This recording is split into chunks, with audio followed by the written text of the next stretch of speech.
All right, another fun little pep talk from the car. So, I hear a lot from people like, I want to slow down, but I don't know where to start or how to slow down. So, this video, my friend, is for you. So, how to have a slow life. I figure it's probably best if I share my story and where I came from. And then where I am now. I think that might just help you because there might be parts of that you can relate to. And everybody needs to hear from somebody that it's going to work out. You're going to be okay. And even though the whatever you're facing right now, it seems impossible, it's not. You'll get through it. You just got to figure out your way through it, right? So, okay, let's go back and start with my story. So I grew up a go-getter, a person that was driven and motivated by people, money, things, like I'm talking childhood. Like it was ingrained in me as a child to work hard to get the thing that you want, whatever it is in that season of life. And so for me, I was one of this fantastic, beautiful life full of success, if we're just being honest, and financial wealth, and like just to not worry about things that the average person worried about. So when I was 17, I graduated high school early to get a head start and jump on this ambitious track to life, whatever that looked like. So I was going to college at 17. I got married at 18, waited 5 years to have kids and start a family. Because I wanted to do everything right. I don't know why someone did not sit me down as a kid and say, look, you're going to hit a brick wall eventually. You're going to get tired. You're going to get worn out. Life is going to happen. You're going to have financial catastrophes. Like my upbringing, probably because my parents didn't know better, but my upbringing never said that. I never heard that. No teachers were saying it. Nobody was like, hey, you cannot keep going at the speed you're going. So I continued. I had a full-time job and I graduated college, got my real estate license in 6 weeks, like took the state test. Sorry, my phone keeps falling.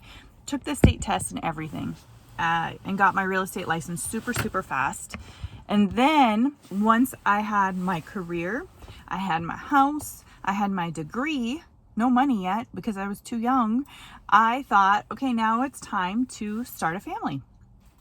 And that I was going to be able to be that career person with a family.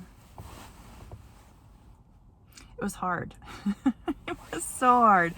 So quickly, like 6 months into having my first daughter, I realized I think I'm called to stay at home.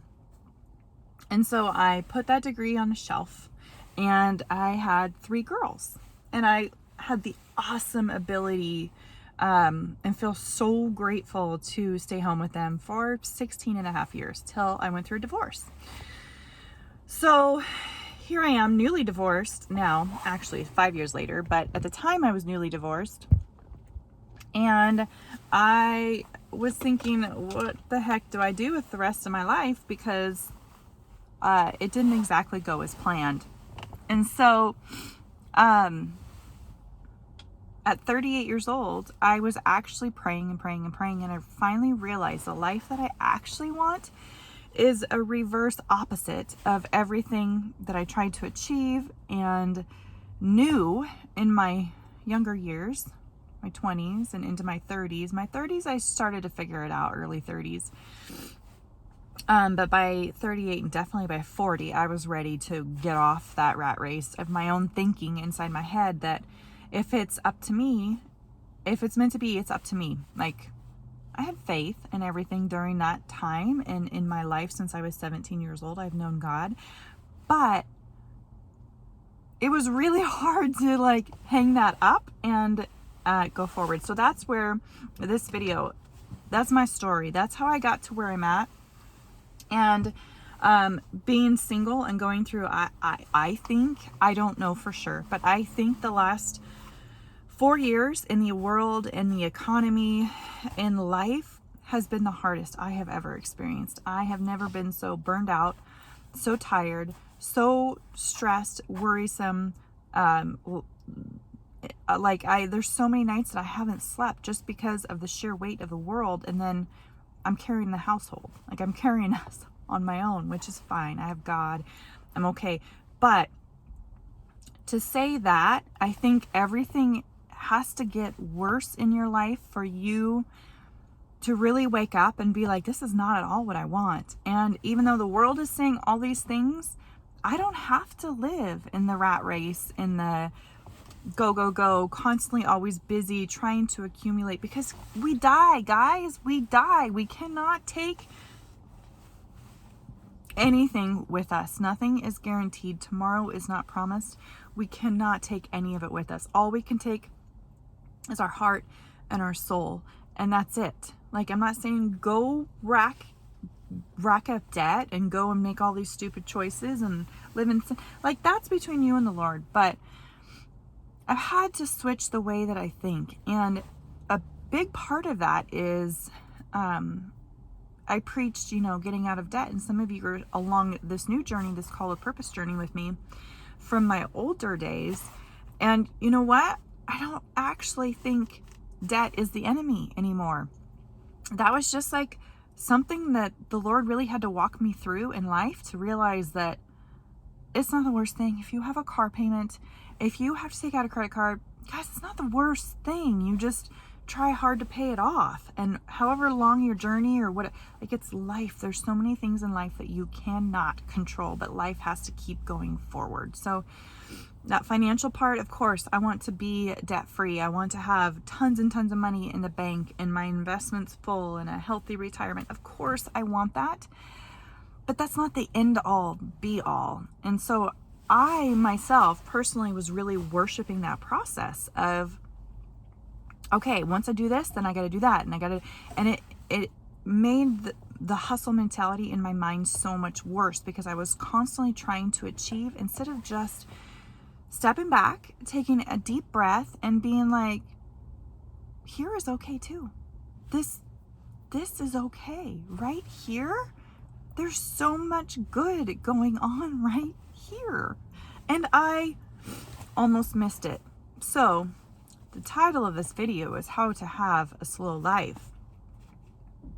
I would get really real with yourself and start asking yourself the hard questions like, what things have you believed to be true? What do you question? What do you, become a free thinker and really know why you do the things that you do. And then also be aware of your patterns, right? Like, there's just certain things. I cannot hardly go to garage sales anymore because I buy up the entire garage sale.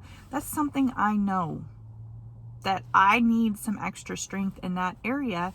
But know your triggers, know what you want, get real with yourself. I have tons of resources down in the description box with links to my website and products that can help you do that. But really, all you got to do is have a heart to heart with yourself. Do you like where you're going? Are the decisions that you're making, does that make sense for the kind of life that you want? What people, what places do you need to change so that you can live authentically, like live a life that feels good? I always say live a life worthy of your calling, because it's true. Like, what things do you need to change to get really real? It's just you. And if you're a believer, God in this conversation. So you have no reason not to be totally, fully transparent, because this is your work to do. So that's how you have a soul life. I would say just get super, super real with yourself and acknowledge your story. Like, the things you learned as a child are the reasons why you keep spinning as an adult.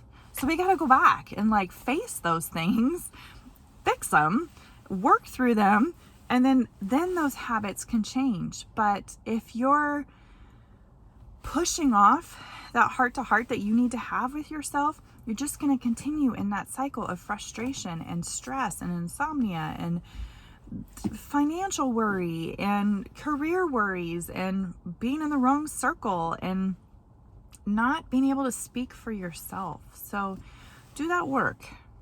That's how you get to have a slow life. You get real with yourself and you say no more. Not going to make those choices. Not going to surround myself with those people. Not going to go into debt for that. Like, that's it. That's it. Boy, what a passionate video. Be sure to like and subscribe if you like these kinds of videos. I try and post one every day because I enjoy connecting with you, and we're building a really beautiful community here. So thank you for watching. I will see you in the next video.